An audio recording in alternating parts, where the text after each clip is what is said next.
Hello, and welcome to J Designs. Today, we're going to be tearing into this very popular 12-volt air compressor. A lot of people use this thing, but it still has, in my opinion, a pretty huge design flaw. On this channel, I usually cover engineering topics, science topics, physics, stuff like that, and we're definitely going to do that today. But don't worry, I promise you it's going to be more interesting than your high school physics class. I'm going to be pulling off this cover to show you the design flaw on this air compressor. So while we're in there, I'm going to do a bit of a review on what I think of the design of this thing. I have a bit of an engineering background, so hopefully that'll be interesting. And yeah, let's get right into it. And let me put down this air compressor because it's about 20 pounds. It's kind of a heavy guy. Let's get into it. All right, so before we get into tearing this thing apart, let me just talk about what I think is the design flaw in this guy right here. So there's a fan on the back of this air compressor. It's right here, and it blows air across the compressor this way. The problem with that is as it's going through and it's cooling the components in this compressor, it shoots the heat out right here. And then essentially what happens is it ends up drawing in the heat and its two intakes right here. So it's literally breathing in its own hot air. And I think I'll get into the physics of that, of why drawing hot air into an air compressor is a bad idea in a little bit. But first, let me get this big cover right here off, and I'll show you what's inside of this guy. All right, so tearing into this air compressor. It's super nice. This whole air compressor goes together with a Phillips and a 10 mil. And there are some Allen keys, but we don't actually need to take those guys off. So there's just 4 bolts on the back here that I'm gonna take off. And then we gotta do a couple Phillips headed screws. I'm just breaking the torque on them now. So for those people that don't know why you would want an air compressor on a truck, this is going on my truck. Well, I go off-road a lot, and it's important to air down your tires on your truck when you're off-road for a number of reasons. 1, it doesn't tear up the trail. 2, it saves your truck from wear and tear and stuff like that. And there's a number of other reasons. But for me also, my truck's going to be running airbags in the back of it for load leveling. So I would like to have some onboard air. It's also super nice for like blowing stuff off, like blowing dirt off of components that maybe need to be changed. So it'll be really nice to have onboard air on my car.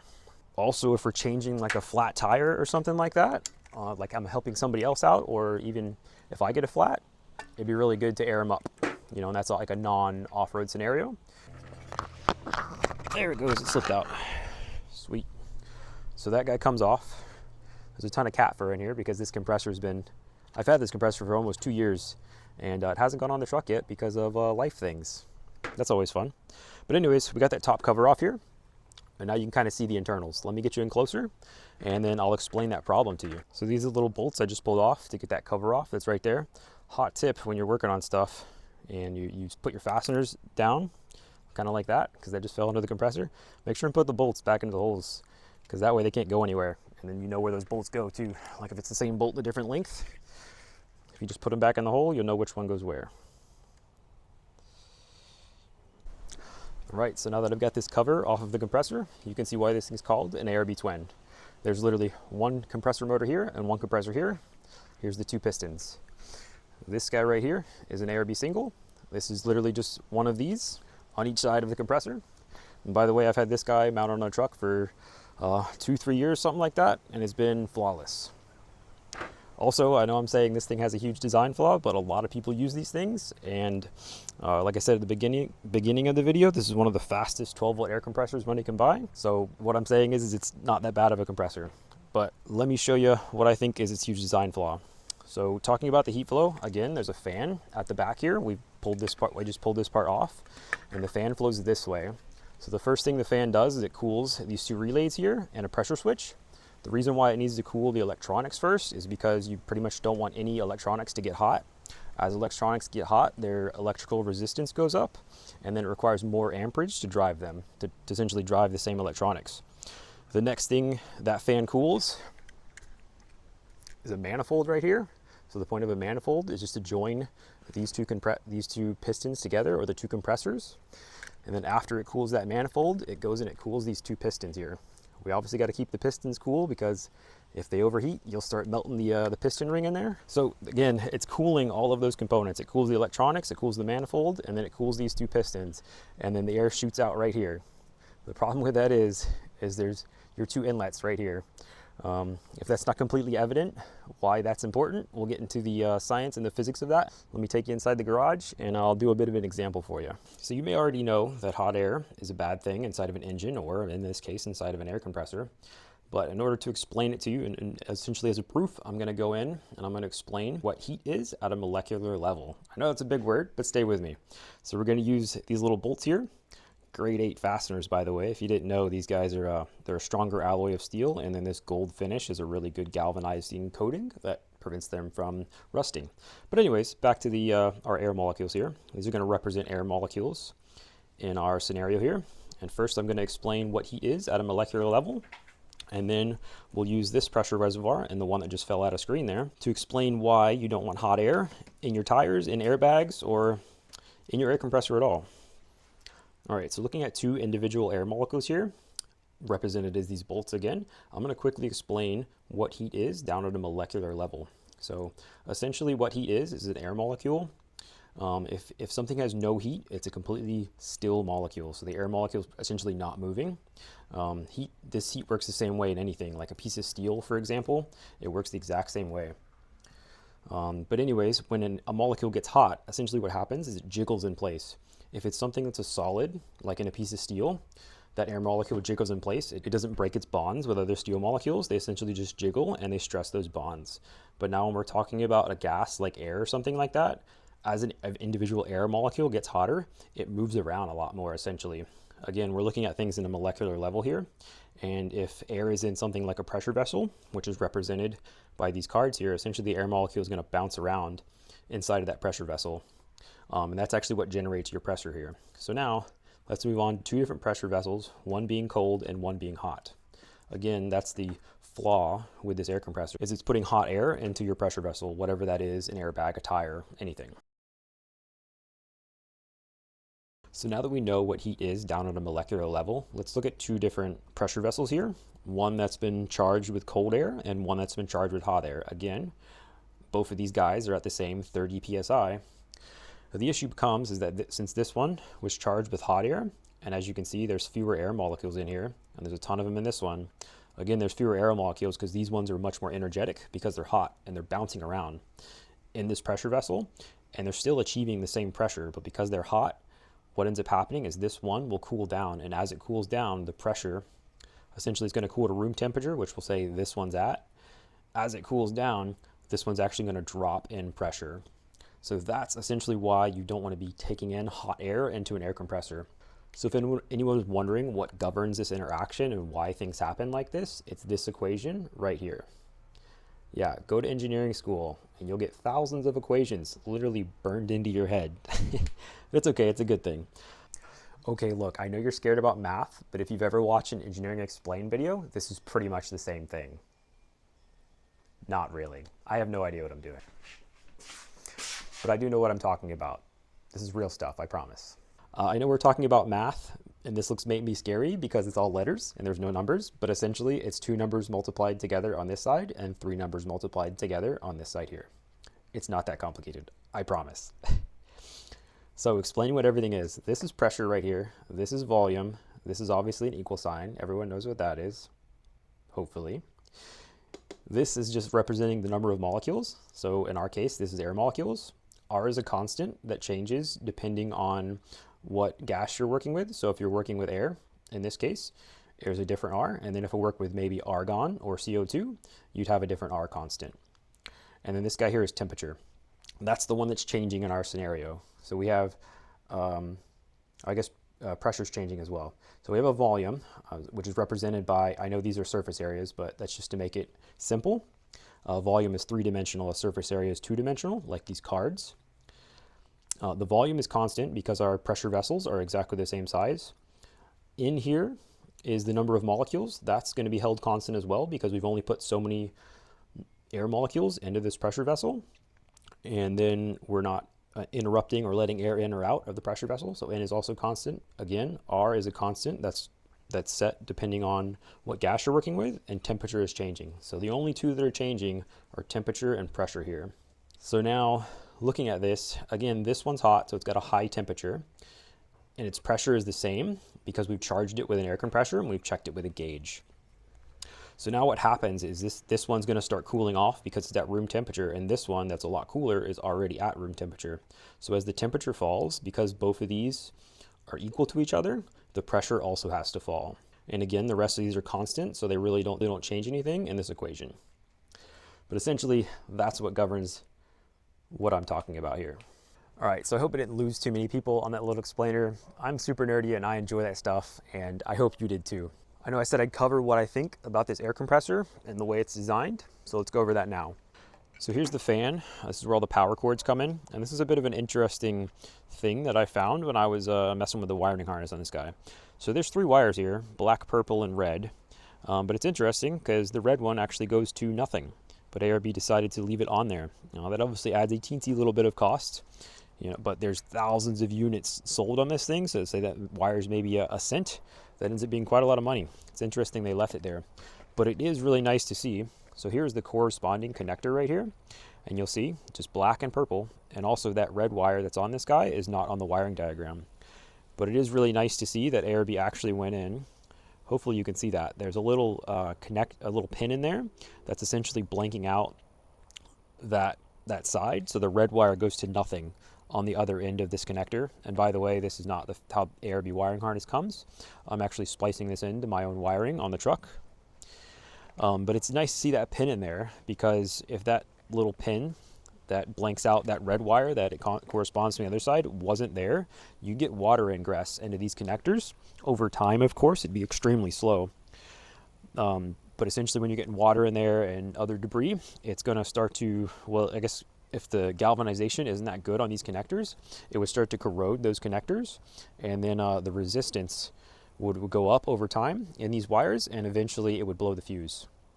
So it's really nice to see that ARB, even though they have a useless wire on this side, it's really nice to see that ARB actually went in and put that little pin in there to protect the inside of this connector. Believe it or not, there's quite a few companies out there that don't do that. So before I put this guy together, I want to do a quick side note, because obviously I've owned an ARB twin and an ARB single. If you're looking into getting one of these compressors, just know that the ARB single is far easier to mount in your vehicle.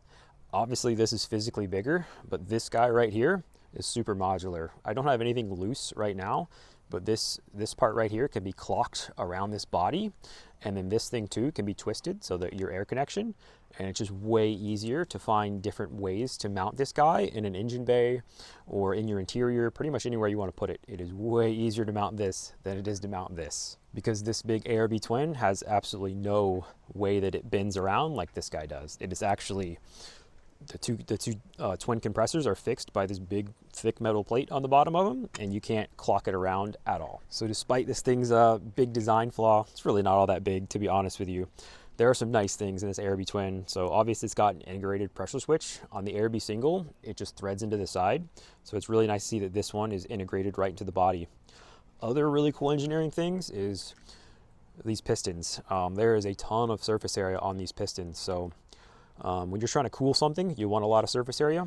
Essentially volume, or the inside of something, normally with more layman's terms, the inside of something is its volume, and the surface of it is obviously its surface area. And things cool through their surface area, not through their volume. So you want a ton of surface area, and you can see how many fins are on both of these pistons here. Like, there's a lot of them. Super cool. Another side note, ARB twin has a fan. It's a 100% duty cycle compressor, which means it can run continuously. The ARB single, its piston or anything on this guy has no cooling. It's all convective heating, I'm pretty sure. So essentially the air around the compressor gets hot, and then that air rises, and because that air is rising, it's going to cool this compressor just by the heat coming off of it is essentially what cools it. Kind of cool. But there is no fan on your single, so it's nice to see that on the twin. The manifold, see if I can get a good shot of this. The manifold is also, it's actually got like, you can't really see that, but it's got a little thing that joins them. Obviously, they need to join the two pistons, and the manifold itself has a lot of surface area on it, so that's going to keep the air coming from the two compressors cool. So even though it is breathing in its own hot air, as the air passes through this manifold, it's going to get cooled down before it leaves the compressor and goes to whatever air system you're going to be running it in. Another interesting feature that was really nice to see the ARB included is there's 8 riv nuts on the back of this guy, and it says in ARB's instructions that you only need to use 4 of these. So that gives you a little bit of wiggle room in mounting this guy to a vehicle. Another really nice thing before I assemble this guy is ARB actually shows you how to take this cover off in the instruction manual, because you might have to actually clock this guy right here. It only gives you a little bit of movement. It's about that much, maybe 30 degrees. And you can clock it in this hole right here. But the cool thing I like about what ARB put in the instructions is that it actually has torque specs for all the bolts that go on the back of this guy when you're reassembling it. So I'll definitely follow that when I reassemble this compressor. So let me get this air compressor back together. I'm gonna throw it on the truck, and then I'm gonna show you what I'm gonna do to fix the design flaw on this air compressor. It's kind of got to be on the truck for me to explain it a little better. So I'll make sure all these bolts get torqued back down to spec, and we'll go through it on the truck. Before I do that, I'm sure there are some people out there, I know I would love to see this compressor torn completely down, AEV style, but I'm not going to do that because this thing's pretty new to me. I think it's been used all of once, over a year. But if you do want to see other, like this compressor torn down, I'm going to link a video that's done by Lifestyle Overland. So I do not know them. I've never met Lifestyle Overland. They're another YouTube channel, but he tears this compressor down because those guys pretty much live on the road full time. Man, that will not go on there. Those guys live on the road full time, and they air up and down their tires a lot, and they essentially wore their compressor out. I can't remember what failed, but it's cool because they completely tear their air compressor down. So if you want to see the internals of this guy, I'll link that down in the description, and it'll be up in the cards as well. So let me take the air compressor over to my truck, and I'll show you where I'm going to mount it and how I'm going to solve the huge issue that's on this air compressor. But first, I want to show you my truck because you're going to see that in the background. So this probably doesn't look like a normal Tacoma, and that's because it's not. I've done a flatbed build on this, and the video for this guy will be coming. So if you want to see that, make sure and subscribe. I know this looks like a big flat surface, but there's all kinds of intricate members under there, and in that video, which I'm editing now for the flatbed, I will cover all the build of that and a lot of engineering topics. Also, these fenders, I know they're shiny aluminum right now, but they will get painted black. This flatbed, the starting battery has been relocated here at some point. I will do a video explaining why the battery's back here, but in short, moving the battery from up there to right here should improve the handling of the truck and ride quality, actually, because the heavy weight of that battery counteracts the heavy weight of the huge solid axle back here. But now let me take you right over here, and right here is where my ARB twin is going to be mounted. So at the truck here, we're right behind the cab of the truck here and right in front of the rear tire. And in my flatbed build that, again, I'll be doing a video on, so make sure and subscribe, I'm going to be mounting this bad mamma jamma right up under here. Here's the intake side of the air compressor. There's its 2 inlets. This side is obviously wiring, and more importantly, the fan. The way this guy is going to get mounted is right up under here. So this was all designed into the flatbed as I was doing it. And essentially the fan draws from this side over here. And the reason why that's important is that the fan draws from this side is because right on the other side of this frame rail is the exhaust. That's obviously something that's hot. And then the actual inlets, the intakes will be facing that exhaust, and they'll be drawing in, hot exhaust that's coming from the air compressor itself, and they'll be drawing in hot air from the exhaust, at least if I don't fix it. So let me show you what I'm doing to fix both of those issues. So we know the issue. It draws in cold air on this side because we're compressing air. As it goes through the manifold and tries to cool the pistons, we end up getting hot air on this side of the compressor. And for me, my exhaust is on this side. And then that hot air can essentially get taken right into these 2 inlets here. So let me show you the super simple solution to this. Luckily, ARB designed these filters to be removable. So we're just literally going to pull that filter. And then this guy's going to thread in here, something like this. And then all we need to do is relocate that air filter somewhere else with a simple line just like this.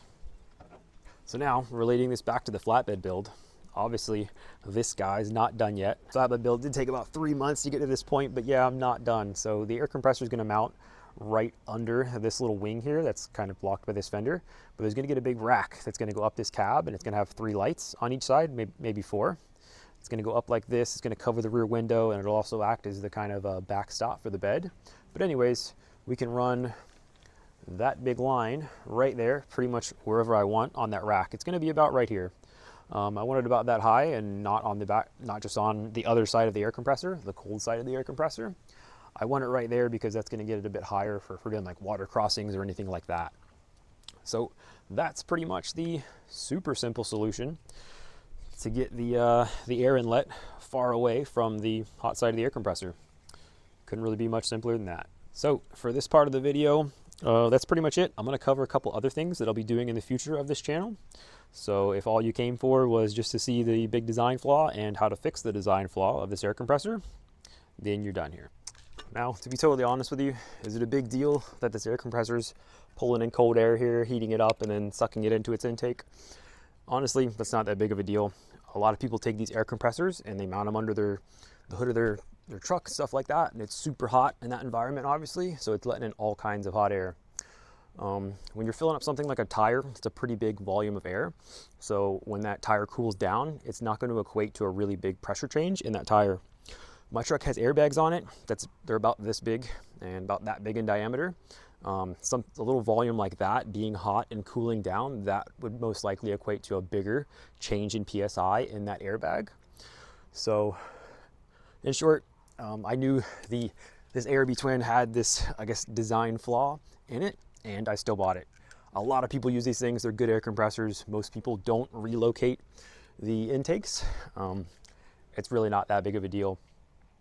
So if you're mounting yours under your hood, I wouldn't worry about it too much. But if you do want to improve the performance of this guy, it'd be good to extend the intakes. If you're wondering what that air compressor is going to be powering, I'll show you. At the four corners of this truck, so here's the tire here, it's the flatbed. It's going to have one of these quick connects right here. There's going to be one behind this fender here.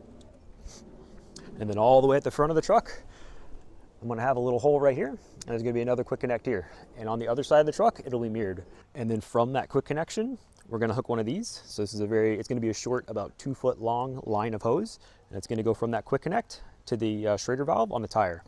I know there are systems out there that hook into your air compressor, and those lines can run around kind of the outside of your vehicle.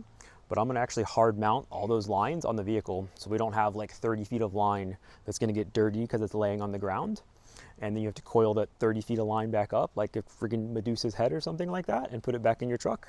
I'm just going to have 4 short 2 foot long lines. Should be pretty nice. But actually, that's not the best part. So inside the truck here, as I'm airing up my 4 tires, I'm actually going to put a pressure gauge inside because sometimes it's really annoying to go outside when you're airing up your tires. I live in Florida and there's really bad mosquitoes here. So I'll literally be able to air up all 4 tires and from the interior of the truck be able to monitor pressures. Also, it's already on this truck, but this truck has airbags. So there's the airbags right there. Oh, and also bypass shocks. Ooh, ah. So what I'm going to do is I'm going to mount this guy inside. So normally when you're adjusting the pressure on airbags, you actually have to get out and there's a little Schrader valve, so the same thing that's on your tire, and that's how you adjust the pressure in the airbags. But with this guy, I'll be able to monitor the pressure of the airbags, and I'll be able to inflate and deflate the airbags while we're on the move. That'll be pretty cool. This truck's getting a camper build, so I need the airbags to support the weight. With the airbags, I'll also be able to level the truck out left and right and be able to raise and lower the rear of the truck. So that'll be really nice in some off-road scenarios where the truck's getting kind of tippy, especially with the weight of a camper. It'll have a high center of gravity. So it'd be super nice to be able to adjust the airbags from the interior of the truck. And it'll be in a super clean mount spot. This thing pretty much fits perfectly right in the center console there. I promise, it fits perfectly. It's got lines on it that aren't normally on there. Excuse me. I need this chair, dude. Come on, Turbo, get out of there.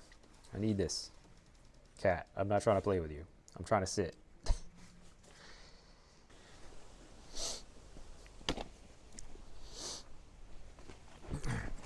All right, so I hope you enjoyed that little tear down of the air compressor.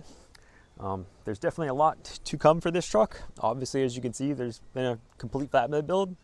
That is a very long video right now, and I'm still editing it, but I assure you it is coming to the channel. As to why this truck's getting a flatbed build, one reason, it's a little bit lighter than the factory bed, but the major reason, the most important one, is this truck is getting a camper build. and that most definitely will be coming to this channel. It's going to be a pretty crazy camper build. It's going to have like 400 amp hours of lithium batteries. If that means nothing to you, that's a very, very comprehensive battery system that will be able to run an induction cooker, an air conditioner, and all kinds of other stuff. The camper is also going to have a toilet inside of it. It's going to have a ton of solar, obviously, because we need to charge those batteries. It's going to be a pretty crazy build. And if you're excited to see that stuff, make sure and subscribe, because that's how you're going to see it. So excuse the mess, but pertaining to the camper build, right here are 4 solar panels. Not sponsored by Renogy, by the way. Bought it all myself. There's going to be 2 more of those coming. And then right here, these are 4 very expensive lithium batteries that should be good enough to run an air conditioner. That's an inverter. Again, we're going to have to run the air conditioner off that inverter because it's 110. And here's a bunch of other electrical stuff that's going to make all this electrical stuff work together. And there's a little something of what the camper build should look like when it's done. If you don't know how YouTube works, at least for small YouTubers like me, YouTubers make absolutely no money until they get 1,000 subscribers. So there's really no incentive for me to film the camper build or the flatbed build or anything like this because I don't have 1,000 subscribers, at least not at the timing of this video. So I have a bunch of other really cool builds to come too. If you want to see stuff like that, make sure and subscribe, because then that'll let other people see it. And if I get 1,000 subscribers, to be honest with you, and I'd quit my job if I had 1,000 subscribers, so please do. And I'll be able to pump awesome videos out, like flatbed builds and all kinds of other crazy builds for you every week. So with that, I don't usually do tear down videos of stuff. Usually I'm building stuff on this channel. If you're into that, make sure and subscribe. And most importantly, I'm Jay. You've been watching Jay Designs, and thanks for watching.